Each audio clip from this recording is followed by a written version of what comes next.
Director Comey is a man of integrity, he's a man of principle, and he's a man of good character. That presumably is the reason that President Bush chose him to serve in a senior position at the Bush administration's Department of Justice. These same character traits are what led a strong majority of Democratic and Republican senators to confirm him to this job. These are tough questions. And so it's a good thing that he's a man of integrity and character to take them on. All right. Very interesting from the White House. Speaking about James Comey, welcome back. Steve Malzberg on America Talks Live. We want to hear from you. 877 Newsmax, 877-639-7629. And joining me on the panel to discuss this is Margaret Howell. We welcome her back, international reporter.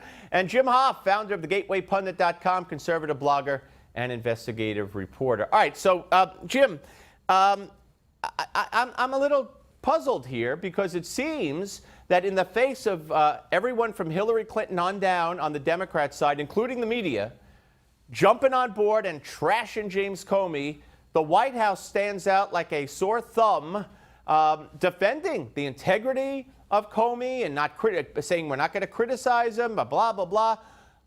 Why do you believe they're taking that path? I think they're sending a message. I think the rats are jumping ship.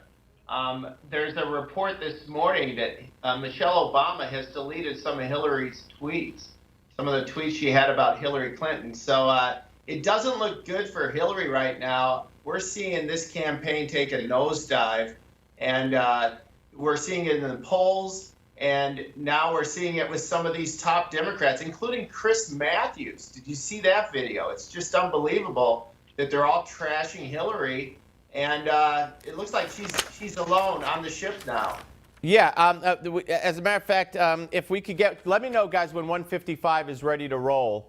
But I want to go to Margaret in the meantime. Margaret, that's amazing that Jim is reporting that he's hearing that Michelle Obama is deleting tweets praising that it praised Hillary Clinton in combination with Barack Obama's statement on the integrity of Comey. Why do you believe they're going there when everyone else on that side is going the opposite way? Well, Comey came under fire and his own reputation was on the line. He had to do something. Clinton is hemorrhaging. You know, it's unreal. Look at what we're seeing right now. It's just crazy to me. But look, she's not alone, mind you, Jim. She's got Debbie Wasserman by her side, Donna Brazile, and Sheila Jackson-Lee, all spouting this ridiculous, it's the Russians narrative. Meanwhile, she's inches away from being indicted. And it's remarkable to see this. It's just like, is this really happening? Well, you know what? I had to pinch myself once or twice to see if it was really happening also. But let's play. Jim brought up Chris Matthews. I know you have this story on your site, thegatewaypundit.com, Jim, so let's play it. Whatever you think of Donald Trump, you have to wonder, why isn't he doing it? Why isn't he running for president? Why isn't he spending every hour asking the voters again and again, do you like the way things are, the way they've been headed in this country? Do you like the continual destruction of our manufacturing base and the jobs that went with it? Do you like the uncontrolled illegal immigration? Do you like this string of stupid wars from Iraq to Libya to Syria? If you want to say yes to all that, you want to keep all this the way it is, vote for Hillary Clinton. And if you don't like the way things have been headed, you've got a chance to really shake the system to its roots. And if you wake up the day after the election and it's the same as it is today, if it's the same 4 or 5 or 8 years from now, remember, you had the chance to change it, but you were too dainty to do it. All right. Now, Jim, help me here. Was he reading? Did he preface this whole thing? Is that out of context? Did he preface it by saying, I am now reading from the Donald Trump talking points or from a Donald Trump speech, or was this his own opinion?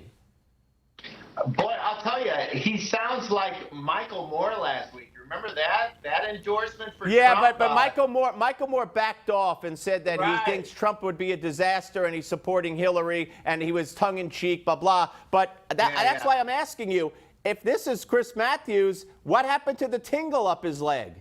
Yeah, it's definitely gone. I mean, that, again, was just devastating for Hillary. I don't know how she recovers from this. It's really it's shocking to see. Just 2 weeks ago, Washington Post was talking about her picking out curtains for the Oval Office, and now it looks like the whole apparatus is just crashing in on itself. Margaret, I mean, I couldn't believe what I was hearing from Chris Matthews' mouth. Is he having a stroke? That would be my first question. What's happening? No, Margaret, maybe go back to your previous question. Is this really happening? This is really happening right now. It's just wow. Listening to his statement, look, even to see the Fourth Estate abandon her, that's where we are in this. And I'll say it again. I think honestly, in the next year to 18 months, this woman's going to be indicted. She is. She's looking at some jail time. She's broken the law so many times. People are waking up to this, and even the Fourth Estate, they can no longer support this empty, crazy narrative. It's the Russians too. I can't wait to get on this topic with you. It's a comedy skit.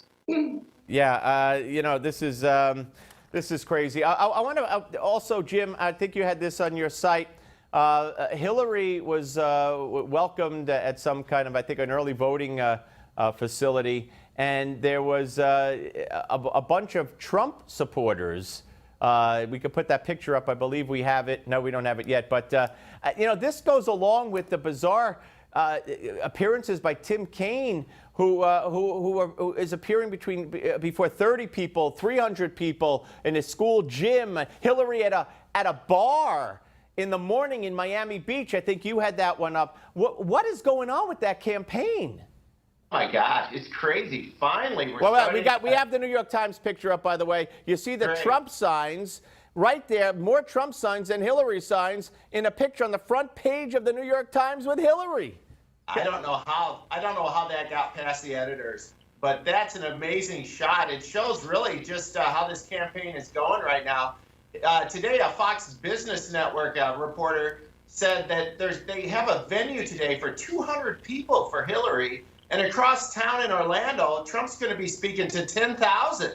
I mean, think of that. This could be one of the largest landslides we've ever seen. And finally, some of the reporters are starting to catch on.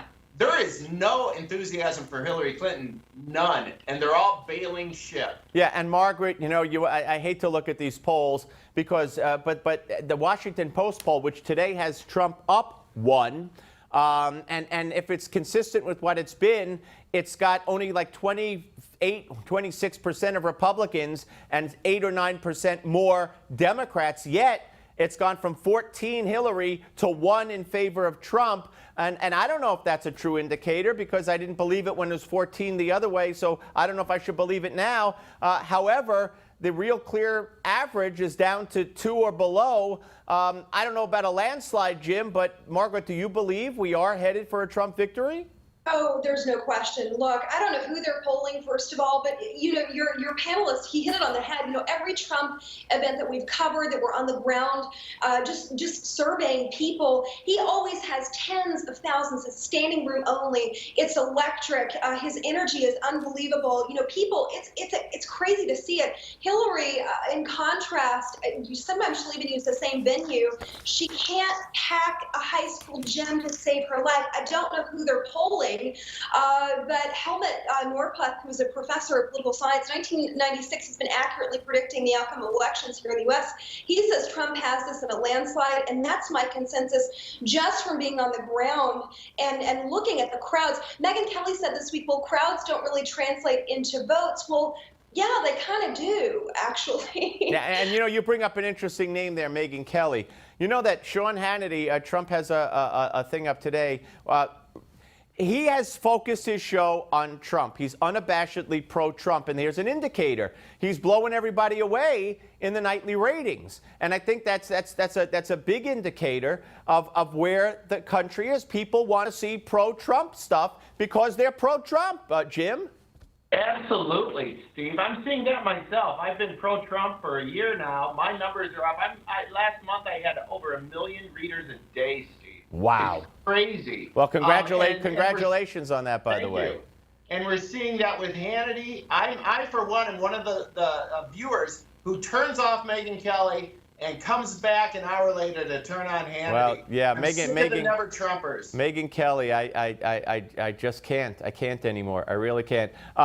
Also, Margaret, Paul Ryan today said he voted for Donald Trump. How important is that, if at all?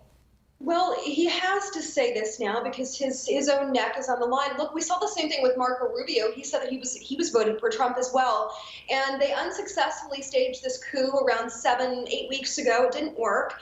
The GOP establishment, now they have no choice. We're a week out from the election. It's now or never. It's do or die. And we've seen this rally around Trump. You know, that photograph of Ted Cruz making calls on behalf of presumably Trump and other Republican candidates.